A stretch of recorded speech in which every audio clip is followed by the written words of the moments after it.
Que ce soit dans le cas d'Amélie, ici à gauche, ou de Céline à droite, c'est la déception qui prévaut ce mercredi chez ces deux victimes lochoises de Joël Le Squarnec.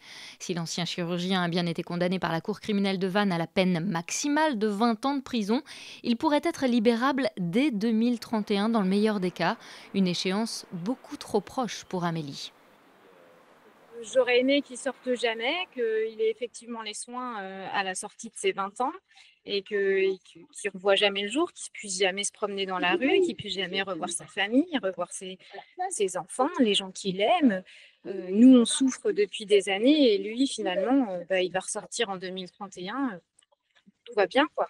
Le Sparnex surtout m'a pris tellement d'énergie qu'aujourd'hui, j'ai envie d'un repli sur moi-même et sur ma famille. Et j'ai tellement l'impression de m'être battue depuis 6 ans pour avoir une peine tellement pourrie que non, aujourd'hui c'est terminé.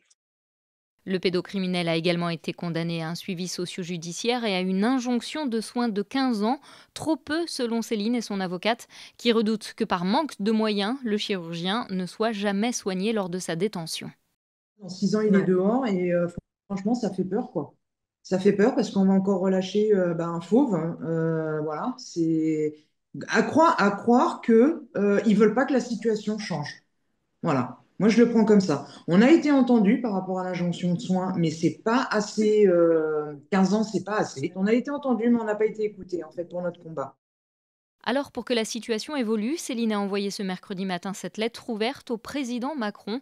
Elle y réclame la mise en place d'une politique nationale de prévention de la pédophilie et la fin de la prescription trentenaire, une disposition qui oblige les victimes mineures de crimes sexuels à porter plainte avant leurs 48 ans, faute sinon de voir les faits prescrits.